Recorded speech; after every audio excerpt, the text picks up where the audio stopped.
Good morning everyone. My self Rajendra Rajput और मैं मुखातिब हूँ आपसे एस जे ऑनलाइन चैनल के माध्यम से। आज हम लोग चर्चा करेंगे राजनीति विज्ञान में।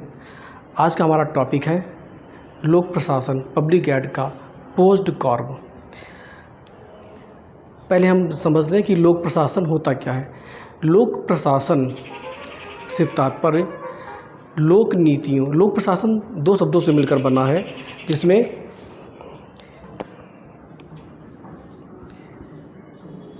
लोक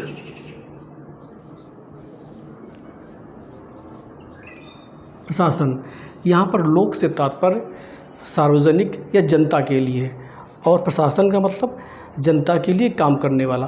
अर्थात लोक प्रशासन वह है जो जनता के लिए काम करे, जो जनता के हित के लिए काम करे, वह लोक प्रशासन कहलाता है। लोक प्रशासन को अगर परिभाषित करें तो ये कहा जा सकता है कि लोक नीति के कार्यक्रमों को लागू करना ही लोक प्रशासन कहलाता है। वर्तमान समय में लोक प्रशासन के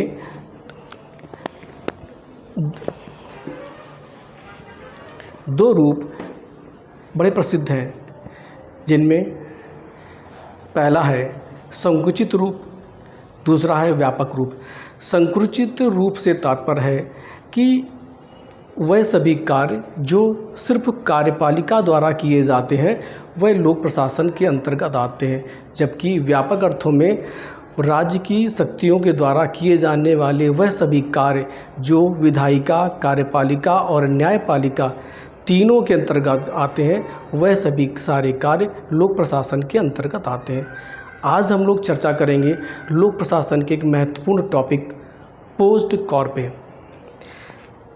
पोस्ट कॉर्प का वर्तमान स्वरूप या परिष्कृत स्वरूप लूथर गुलिक के द्वारा दिया गया था, और आज हम पोस्ट कॉर्प के बारे में पढ़ेंगे। जैसा कि पोस्ट कॉर्प का पहला शब्द है, पोस्ट कॉर्प का पहला शब्द है पी का तात्पर्य होता है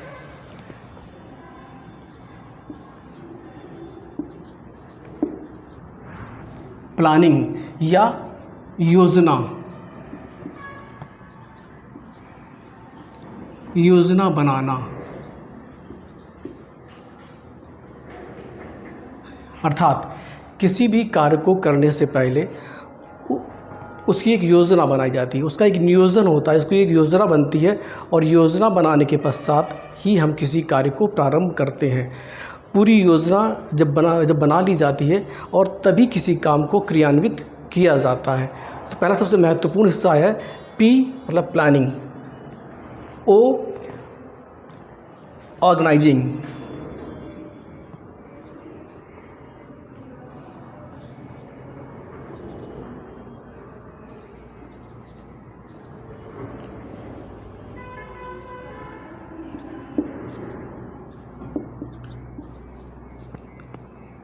अर्थात संगठन बनाना।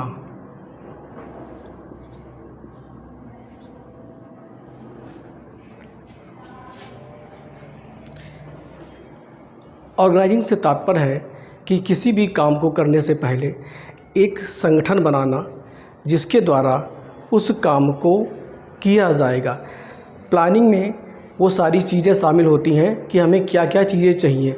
उनमें जो सबसे महत्वपूर्ण नंबर 2 की बात होती है होता संगठन। उस संगठन के द्वारा हम किसी काम को करते हैं।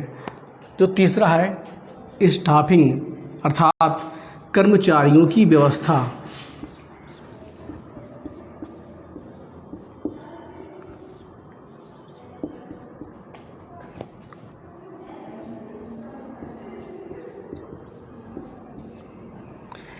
इसका तात्पर्य है कि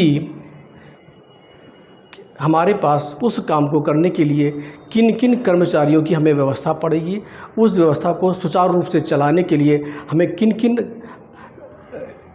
कर्मचारियों की आवश्यकता पड़ेगी और कैसे हमें उनसे काम कराना है। इस सब चीज़ की व्यवस्था हम स्टाफिंग के द्वारा करते हैं। उसके बाद चौथा जो महत्वपूर्ण है डायरेक्शन, मतलब निर्देशित करना।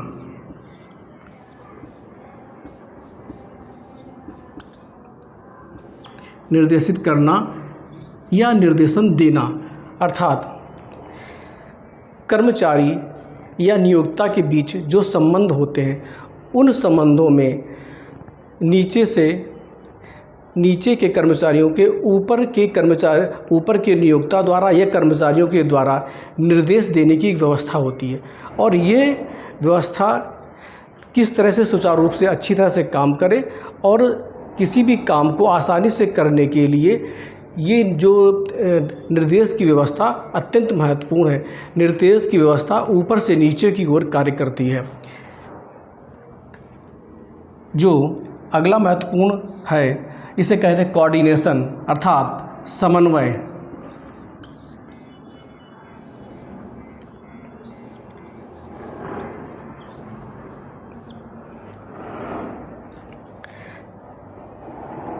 ऊपर के अधिकारियों, नीचे के अधिकारियों और पूरे संगठन में एक समन्वय की अत्यंत आवश्यकता होती है। समन्वय के लिए एक टीम पूरी काम करती है, जो कर्मचारियों और ऊपर के कर्मचारियों, निचले कर्मचारियों और सभी कर्मचारियों में समन्वय की बेहतरीन व्यवस्था करती है। क्योंकि किसी भी संगठन को सुचारू रूप से चलाने के लिए कर्मचारियों और उस संगठन में काम करने वाले नियोक्ता, उन सब के बीच एक बेहतरीन समन्वय की अत्यंत आवश्यकता होती है।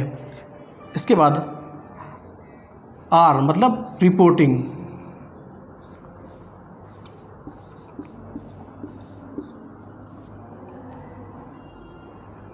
रिपोर्ट तैयार करना। इसका तात्पर्य है कि जो आपको कार्य दिया गया है, जिस कार्य के लिए आप हो, उस कार्य की आपको रिपोर्ट देनी पड़ेगी। मतलब आपको उस कार्य में कितना काम हुआ है और कैसे काम किया गया है, इस चीज़ की एक जवाबदेही तय करने के लिए एक रिपोर्टिंग की व्यवस्था होती है, जिससे उस काम को किस स्तर तक किया गया है, कितना कार्य शेष बचा है, इस चीज़ की जानकारी दूसरे लोगों को होती रहे, उसके लिए रिपोर्टिंग की व्यवस्था की गई है। आखिरी में आता है